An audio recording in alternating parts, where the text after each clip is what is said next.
Hello everyone, আসসালামু আলাইকুম। Welcome back to my channel. আশা করি যে যেখান থেকে আমার ভিডিওটি দেখছেন সবাই ভালো আছেন এবং সুস্থ আছেন। আলহামদুলিল্লাহ আমিও ভালো আছি। আজ আমি নতুন একটি জিনিস আপনাদের সাথে শেয়ার করব।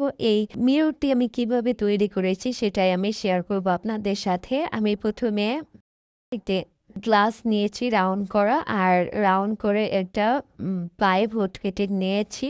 তো এগুলো আমি দোকান থেকে কাস্টমাইজ করে নিয়ে এসেছি। এবার আমি বাসায় বসে এটা তৈরি করব মিররটি। তো আমি প্রথমে মিররটা বসিয়ে আমি চতুর্দিকে রাউন্ড করে নিচ্ছি যেন বাঁকা না হয় বসানো, সেই জন্য আমি বসিয়ে নিলাম মিররটি। বসিয়ে এবার আমি কালারফুল রশি দিয়ে এই মিররটি তৈরি করব। এই তো আমি রশিগুলো গ্লু গান দিয়ে চতুর্দিকে এভাবে রাউন্ড রাউন্ড করে ঘুরিয়ে নিচ্ছি, লাগিয়ে নিচ্ছি। আর হ্যাঁ, এটা অবশ্যই একটু চেপে চেপে লাগিয়ে নিতে হবে, তা না হলে গ্লুটা ছেড়ে যেতে পারে। তো আমি এটা এখন এরকম সুন্দর করে রাউন্ড রাউন্ড করে ঘুরিয়ে নিচ্ছি। পুরাটা আমি কভার করে নেব রাউন্ড করে ঘুরিয়ে। তো এটা আসলে এগুলি আমার শখ থেকে করা। আসলে আমি ঘর সাজাতে খুবই ভালোবাসি। মানে ঘরের জিনিসপত্র টুকিটাকি এরকম নিজে হাতে তৈরি করে সাজানোর আমার এটা শখ এক ধরনের। তো আমি এই যে পুরোটাই এবার আমি কভার করে নিয়েছি। তারপরে আমি ভালো করে দেখছি যে কোথাও কোনো গ্যাপ আছে কিনা। তো এবার আমি সম্পূর্ণ রাউন্ড করা শেষ হলে এবার আমি নিচের দিকে আমি ফুল লাগিয়ে দেব।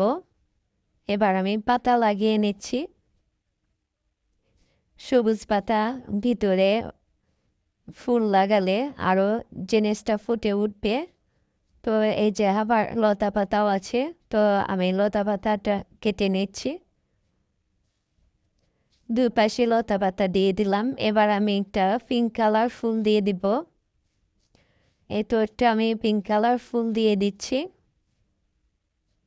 তো ভেবেছিলাম একটা ফুলই দিব, তো আবার ভাবলাম আর একটা ফুল দিই। তো দেখতেছিলাম কোন পাশে দিলে ভালো লাগে, তো ভাবলাম এই পাশটাই দেই।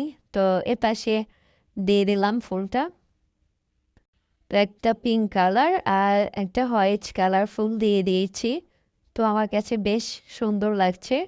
আপনাদের কাছে কেমন লাগলো অবশ্যই কমেন্ট বক্সে কমেন্ট করে জানাবেন। তো আমি আজ নতুন একটি জিনিস শেয়ার করলাম। এই মিররটি তৈরি করেছি আমি। আপনাদের কাছে কেমন লাগলো? আর আমার ভিডিওটি ভালো লাগলে লাইক কমেন্ট শেয়ার করবেন। এই তো আমার মিরর বানানো রেডি হয়ে গেছে। এবার আমি দেওয়ালে হ্যাঙ্গিং করে নিলাম আমার ড্রয়িং রুমে। তো এই তো দেখেন, অসাধারণ লাগছে। আমার ড্রয়িং রুমে সোফার পিছনে আমি ঝুলিয়ে দিয়েছি। আজ এখানে শেষ করছি। সবাই ভালো থাকবেন। আল্লাহ হাফেজ।